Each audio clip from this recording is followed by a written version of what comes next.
tarde a todos e a todas, né?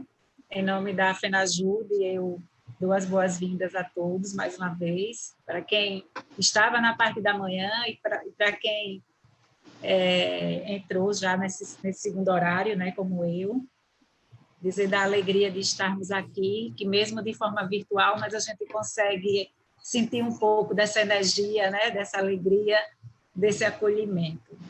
Então, vamos dar início ao coletivo jurídico, né, agora na parte da tarde, com o tema Reforma Administrativa e o Retrocesso do Brasil como Estado. Um avanço no retrocesso, né? É um avanço no retrocesso, né? Na realidade, essa reforma.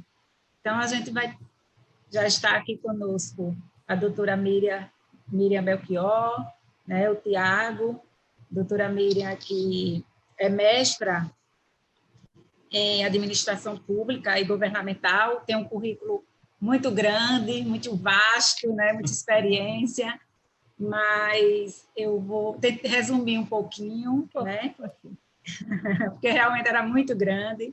Então, ela foi secretária de Administração e Modernização Administrativa e, posteriormente, foi secretária de Inclusão Social e Habitação da Prefeitura, né, de Santo André. Manteve a atividade acadêmica e foi professora da Universidade de São Marcos, também da Fundação de Pesquisa e Desenvolvimento da Administração, Contabilidade e Economia, fez parte da equipe do governo Lula, né?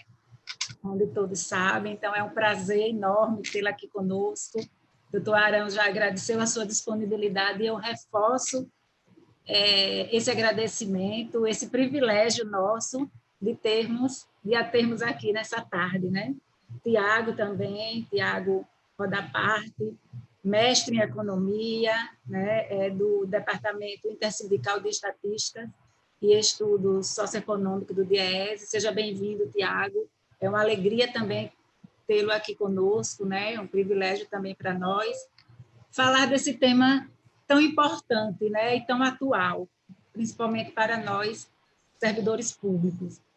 E a gente sabe que a proposta da reforma administrativa é um retrocesso na administração pública e nos serviços prestados à população. E a gente sabe também que essa reforma, uma vez aprovada, ela irá desestruturar por completo o regime jurídico único que foi construído com tanto esforço, com tanto suor, né, através da nossa Constituição de 88. Então, ela traz uma série de consequências devastadoras, principalmente para nós, servidores públicos, para a população em geral, né?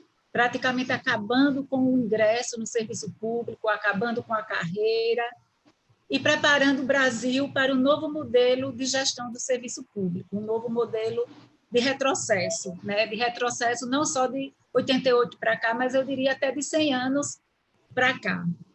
Então, todas aquelas mazelas do patrimonialismo, né, da ingerência política nos serviços públicos, que ainda tem hoje, mas bem menos que antigamente, elas podem ser retomadas de uma forma maior, né? As porteiras vão estar bem mais abertas, caso essa reforma realmente passe da forma em que está sendo proposta. Então, eu vou passar a palavra para a doutora Miriam, né, para ela falar um pouco mais sobre esse tema. Obrigada, Ana Paula. Aqui no microfone. Já está ligado? Pode falar. Tá. Então, boa tarde. Eu gostaria de agradecer aqui o convite, através do doutor Arão, da Federação Nacional dos Trabalhadores do Judiciário nos Estados, a FENAJUDE, para debater aí a proposta da reforma administrativa do governo federal, que representa, com certeza, o retrocesso do Brasil como Estado, né? Queria cumprimentar os meus colegas de mesa virtual, o Tiago Rodarte, do DIEESE, e a Ana Paula, que é coordenadora da FENAJUDE, né? Queria cumprimentar também todos e todas que nos assistem e dizer que é um prazer estar aqui com vocês para poder fazer esse debate. Eu dividi a minha fala em 4 partes, né? Então, a primeira, um breve contexto do retrocesso do país desde 2016, né? E como é que a reforma conversa com esse retrocesso, né? Mostrando que ele é um movimento único, não é só uma proposta de reforma fora da linha, né? Ele faz parte de um movimento mais geral.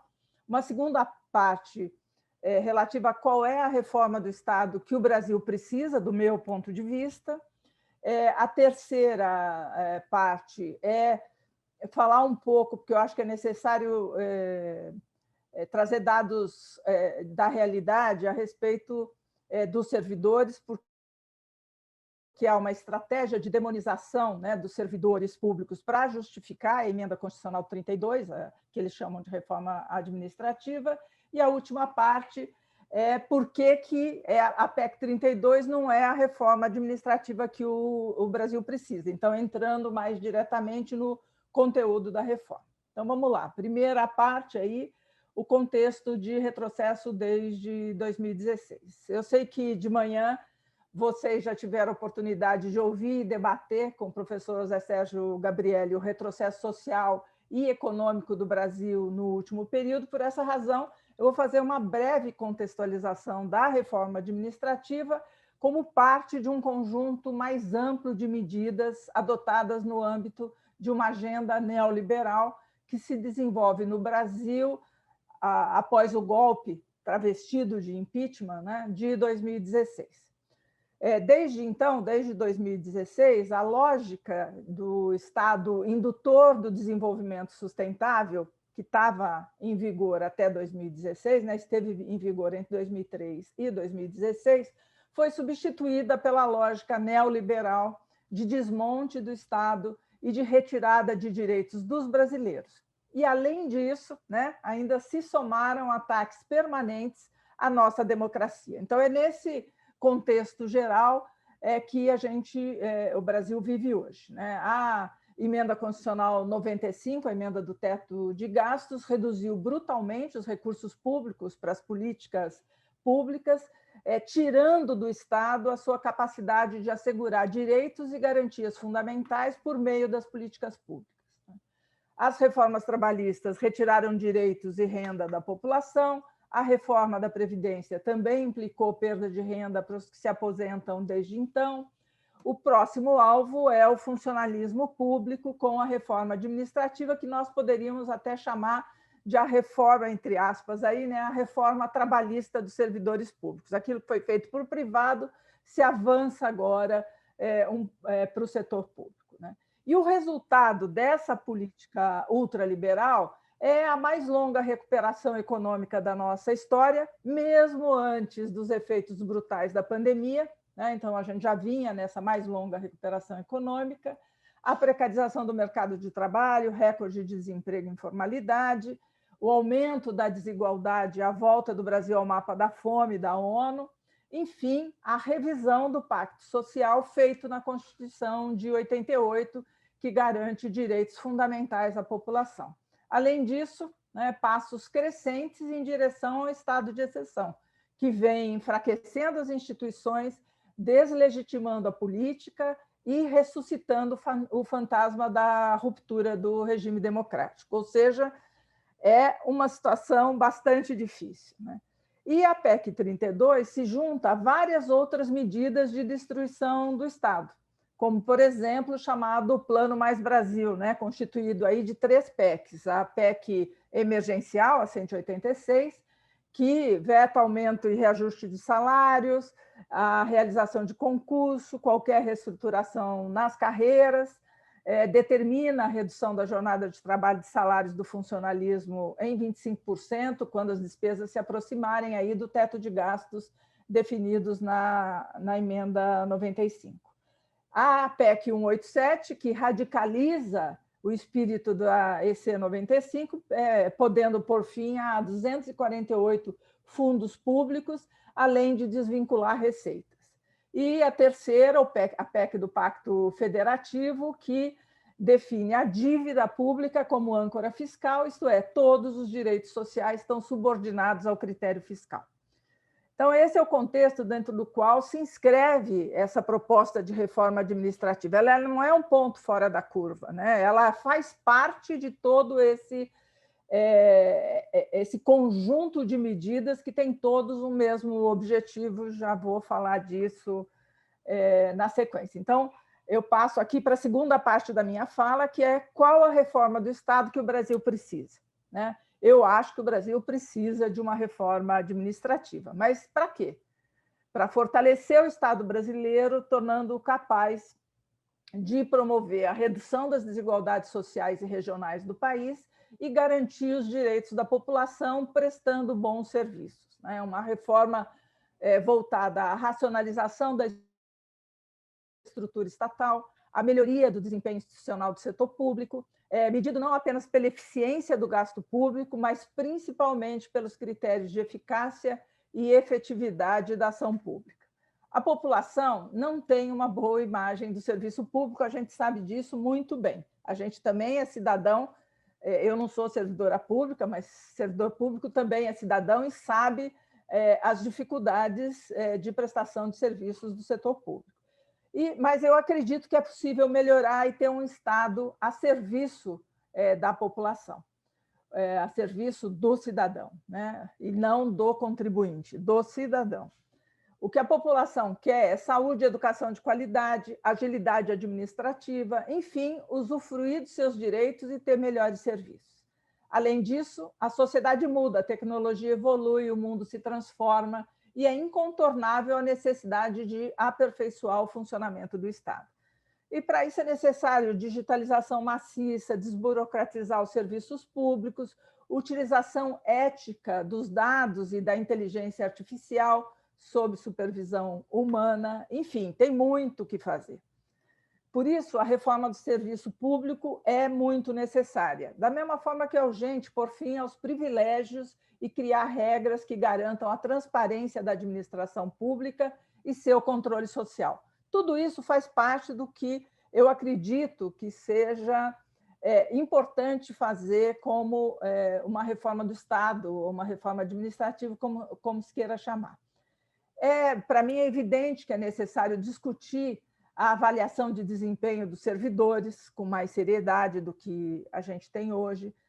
Não me parece que seja uma questão ideológica, pois há dinheiro público envolvido e isso precisa ser considerado, né? Mas até mesmo a apresentação pública da PEC, quando ela foi apresentada antes de ir para o Congresso, assim como a mensagem do governo para o Congresso, fala em nova administração pública e em Estado que precisa entregar mais para a população. Mas não tem um só artigo da PEC que trate desse aspecto. É tudo em cima do servidor, né? Não tem nada que se relacione com melhorar a capacidade do Estado de prestar bons serviços, né? Então, a PEC não responde à necessidade de aprimorar o serviço público, não reduz a burocracia e não enfrenta o autoritarismo crônico na relação entre os servidores e o cidadão. O que a reforma do Bolsonaro tem como objetivo, do meu ponto de vista, é desmontar o Estado, pura e simplesmente. Eu me lembro que, antes da eleição de 2018, um mês antes, eu fui falar na UNB e as pessoas me perguntavam: o que você acha dessa proposta de juntar ministérios, de... Falei, olha, não interessa isso, né? Por que precisa juntar ministério? Porque quanto menos ministérios tiver, é melhor para quem não quer fazer nada, que é o objetivo deles, que quer dar tudo para o setor privado fazer, não pontuando a diferença brutal que tem divisão entre setor público e setor privado. Então, do meu ponto de vista, o que ele quer é desmontar, né, o que esse governo, que essa visão de mundo quer, é desmontar o Estado a partir de um foco eminentemente fiscal, sem qualquer preocupação em melhorar o funcionamento, seja do nível federal, do nível estadual ou do nível municipal.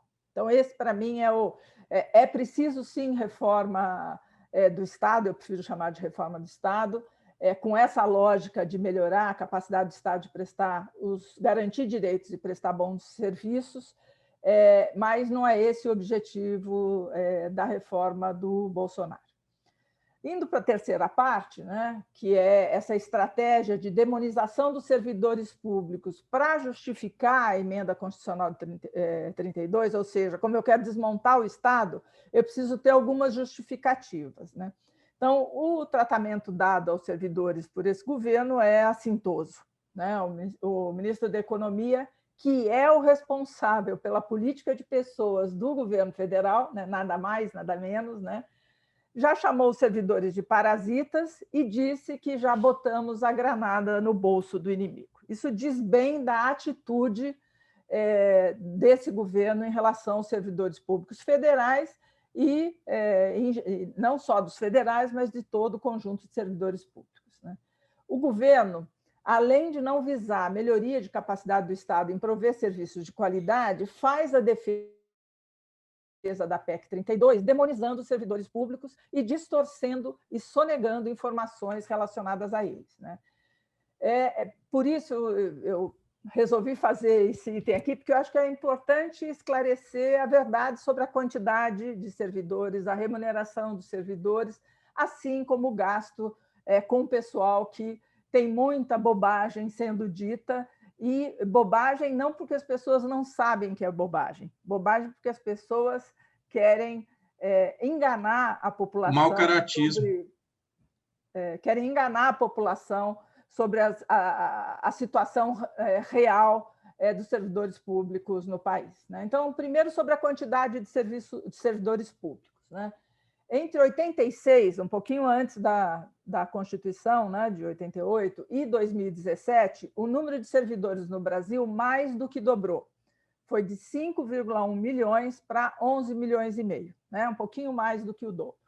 De cada 10 servidores do país, 6 são municipais, 3 são estaduais e 1 é federal. Os municípios, então, desse aumento grande que houve, né, de 5,1 para 11 milhões e meio, os municípios foram os responsáveis por 75% desse aumento. 3/4 ocorreram no nível municipal. E era absolutamente natural que isso acontecesse, porque ele é a consequência direta do que estabeleceu a Constituição Cidadã, que assegurou direitos à população brasileira e atribuiu, em sua maior parte, aos municípios a responsabilidade pela universalização dos serviços básicos, especialmente saúde e educação, mas não só, né?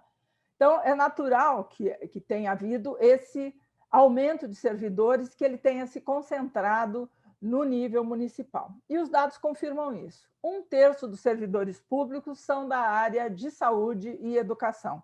Se a gente acrescentar os da segurança, chega praticamente a metade dos servidores, que são, digamos assim, educação, saúde e segurança, atividades absolutamente essenciais, né? E a gente sabe também que esses serviços são ainda insuficientes, né? Quer dizer, estão muito aquém da necessidade da população, em especial em determinadas regiões do país.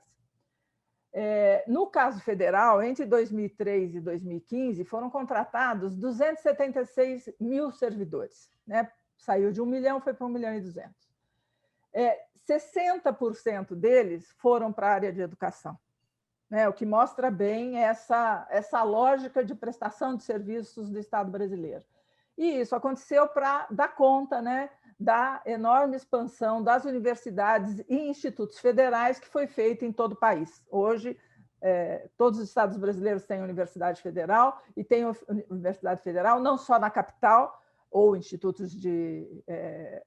institutos técnicos, né, de ensino técnico, dentro do Estado, no interior do Estado, sendo um fator, do nosso ponto de vista, importante para levar conhecimento e, portanto, desenvolvimento para essas regiões.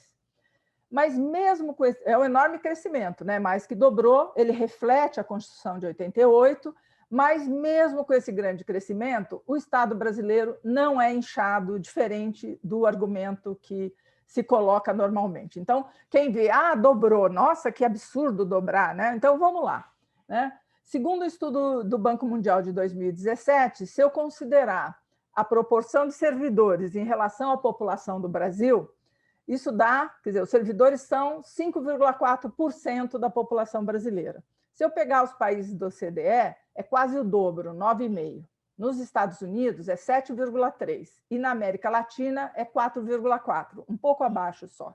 Então, está longe de ser, esse acho que é um indicador claro, que nós não temos né, um inchaço no setor público brasileiro. Do mesmo jeito, tá bom, não vou fazer pela população, vamos fazer pela população ocupada do Brasil, né? Então, quem tem emprego, se o setor público tem emprego demais, né? Então, os servidores no Brasil correspondem a 12% da população ocupada. Na OCDE, quase o dobro, 21%, o que levou o próprio Banco Mundial a reconhecer que o Brasil tem um número, entre aspas, aí, número modesto de funcionários públicos. Ou seja, quando eu discuto a quantidade de servidores, não tem inchaço, né? Se eu usar os dados existentes e reais. Segunda questão que eu queria falar é sobre a remuneração dos servidores públicos, né? Acho que aqui todos sabem bem, né, que o conjunto dos servidores não é um bloco monolítico, né? Sua composição é muito diferenciada, né? A ideia de Marajá, que é usualmente associada a todos os servidores, está muito longe da realidade da maioria dos servidores públicos. É certo que existem castas no serviço público, a gente sabe, precisa reconhecer isso, né? Mas elas são amplamente minoritárias, né? Se concentram num punhado pequeno de privilegiados nos três poderes, no executivo, no legislativo e no judiciário. A grande massa de servidores não tem salários desproporcionais. Inclusive, um número importante de servidores nos pequenos municípios tem como remuneração o salário mínimo. Eu me lembro bem no governo federal, quando a gente fez a política de valorização do salário mínimo, que os prefeitos ficavam muito preocupados com isso, porque isso tinha um impacto muito importante na folha de pagamentos deles, porque uma parte dos servidores, uma parte substancial dos servidores tinha como base de remuneração o salário mínimo. Então, vamos aos dados aí sobre rendimento médio no setor público, né? Se a gente pegar o judiciário, o rendimento médio é R$12.000. Claro que isso está puxado pelo salário dos magistrados, né? Que estão lá no teto quase todos, fora todos os penduricários. No legislativo é a metade, 6.000. E no executivo é 3.900, ou seja, 1/3 do judiciário.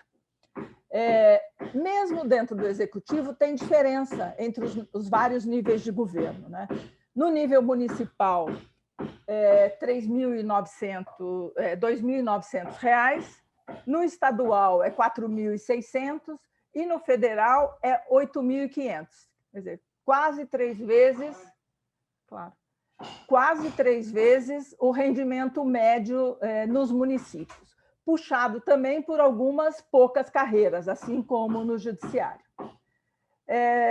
Então, terceira questão sobre os gastos com servidores públicos, né? É comum aparecerem dados de estudos, também entre aspas, né, completamente destituídos de qualquer base, que, apesar disso, são assumidos pela grande mídia de forma acrítica e afoita, né? Sai usando dados sem saber direito do que está falando.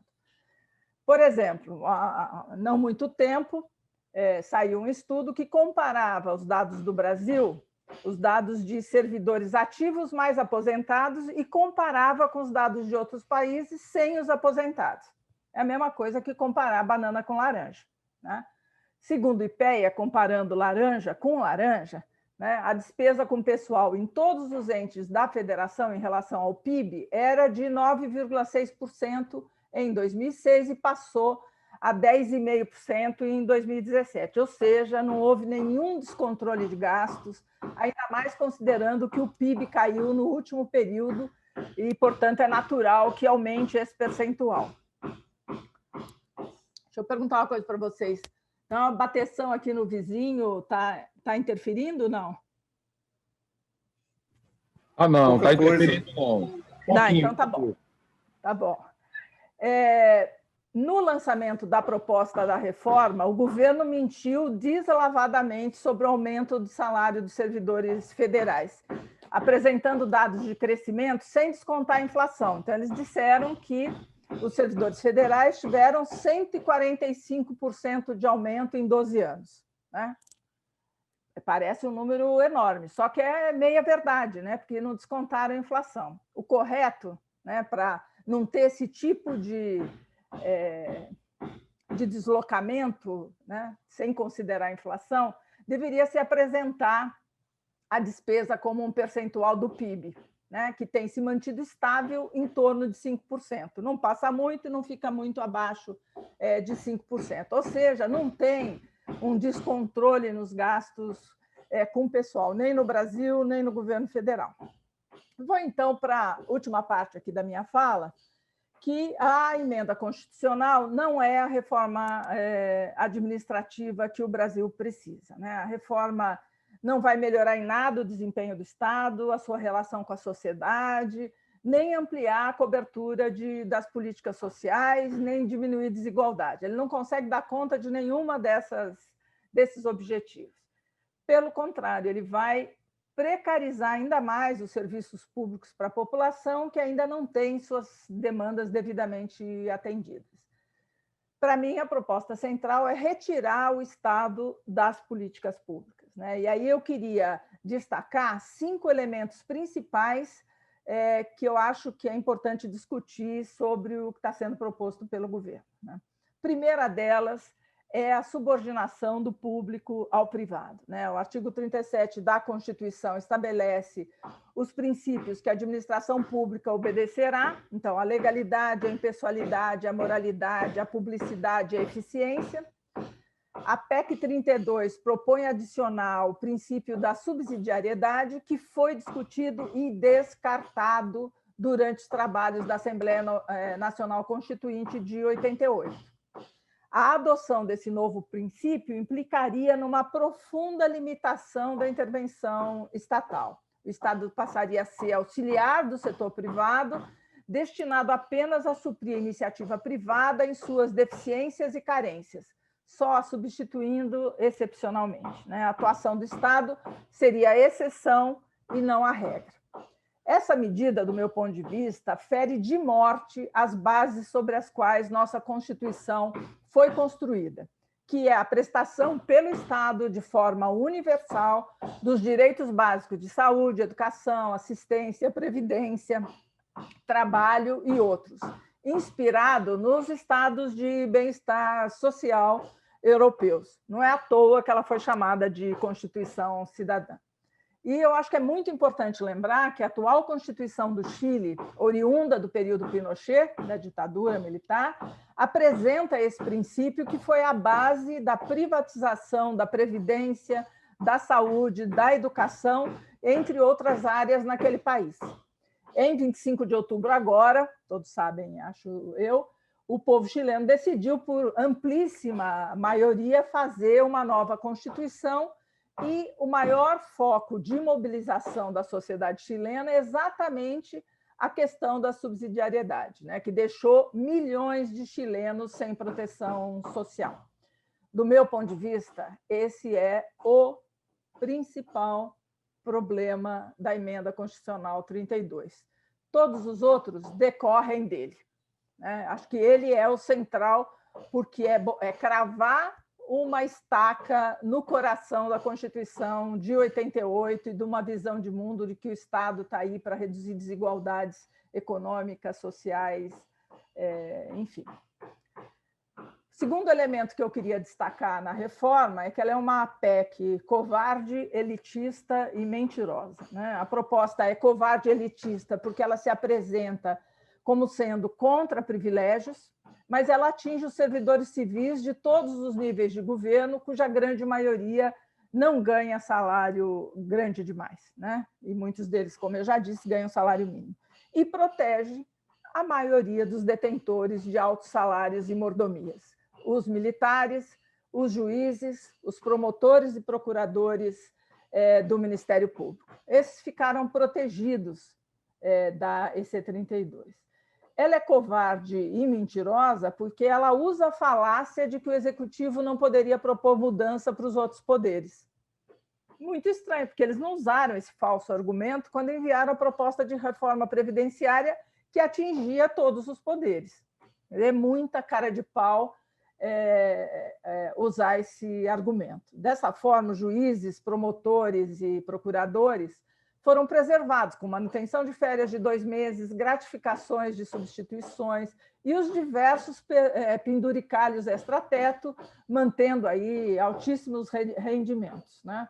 Os militares foram poupados, continuarão podendo ser promovidos por tempo de serviço, diferentemente dos demais servidores públicos, né? Além do que a proposta flexibiliza ainda mais a acumulação de cargos civis por fardados.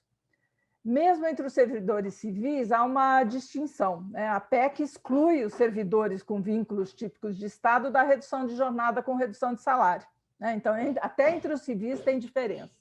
E a gente sabe, pelo menos no governo federal, as carreiras típicas de Estado são as carreiras que ganham muito perto do teto.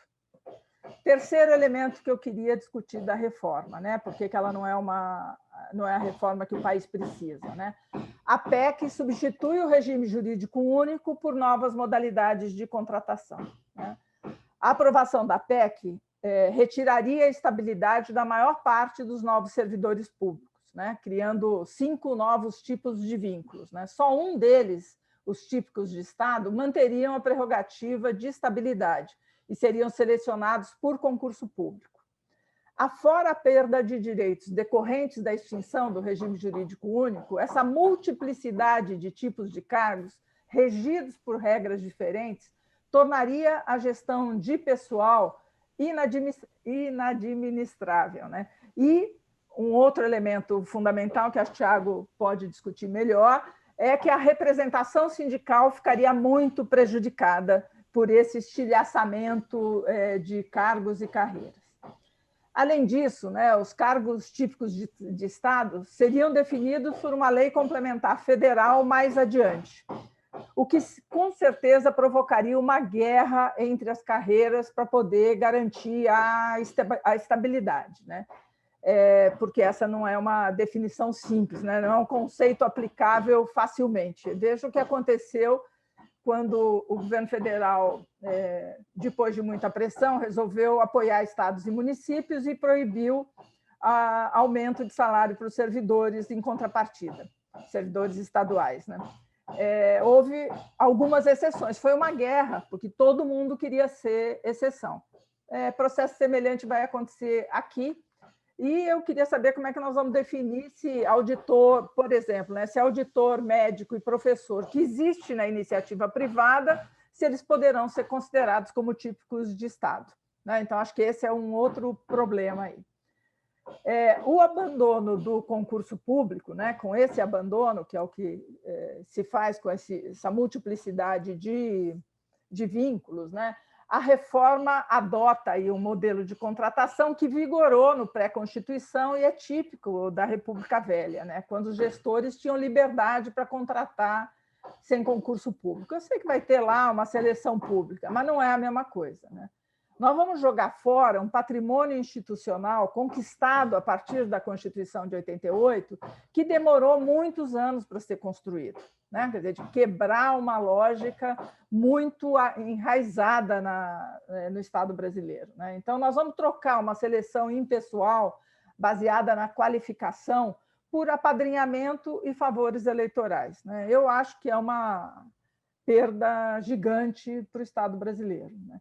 Raciocínios semelhantes a gente tem que fazer sobre a extinção da estabilidade, né? Com o fim da estabilidade, retira-se a principal proteção do servidor contra o assédio institucional, que se tornou muito comum, por exemplo, no atual governo federal, né? Você persegue o fiscal do IBAMA que multou o presidente por pesca ilegal, você demite o presidente do INPE, o Ricardo Galvão, no ano passado, por ter cumprido com sua obrigação funcional de divulgar o resultado das queimadas na Amazônia, e que, na sequência, para azar do Bolsonaro, foi escolhido pela super conceituada revista Nature, a pessoa mais importante para a ciência em 2019, né? Esses retrocessos todos, né, tirar concurso, tirar estabilidade, desconstroem o Estado brasileiro, retirando as condições para que ele cumpra o seu papel.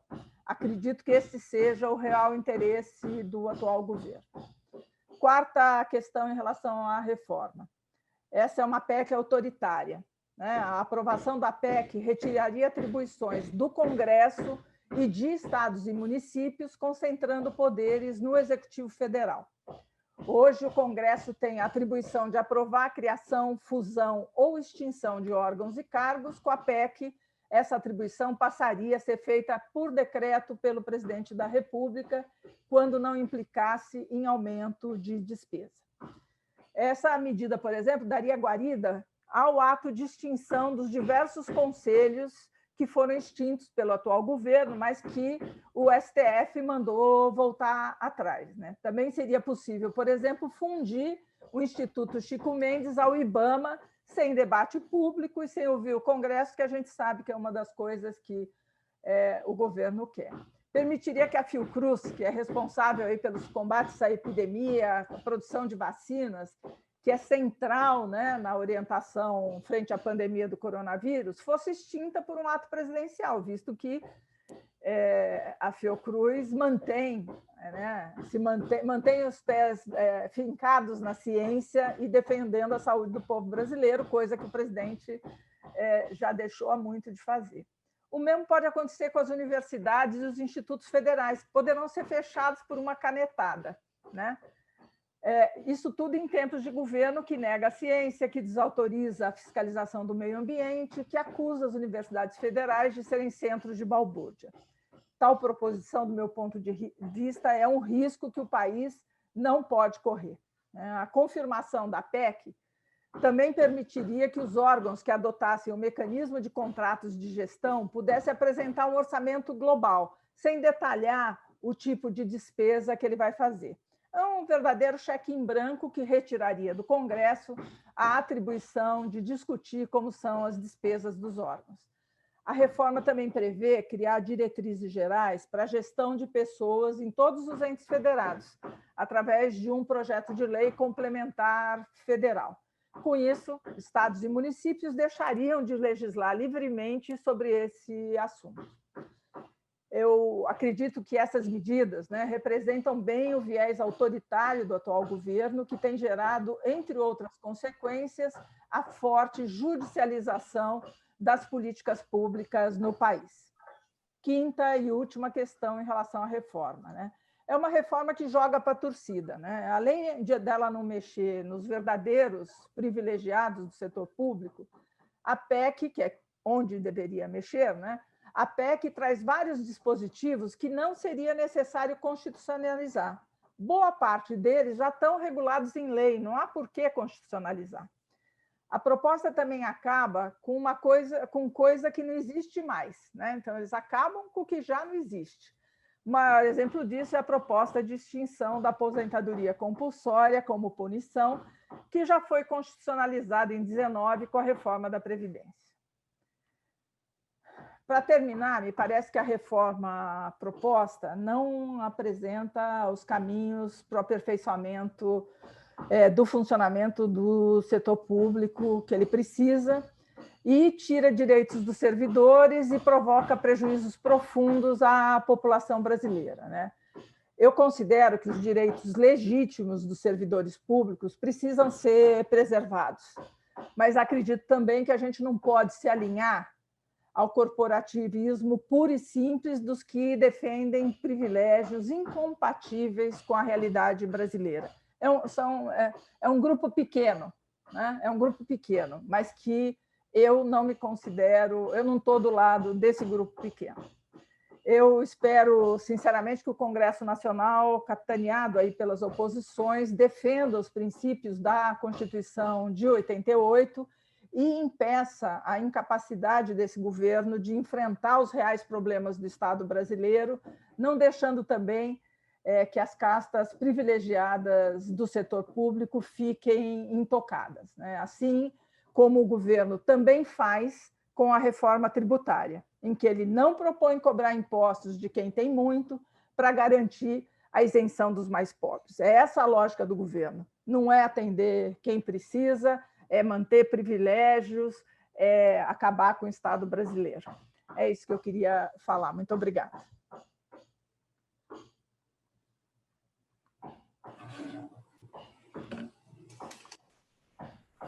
Excelente, né? Maravilha, show de bola mesmo. Então, eu vou passar agora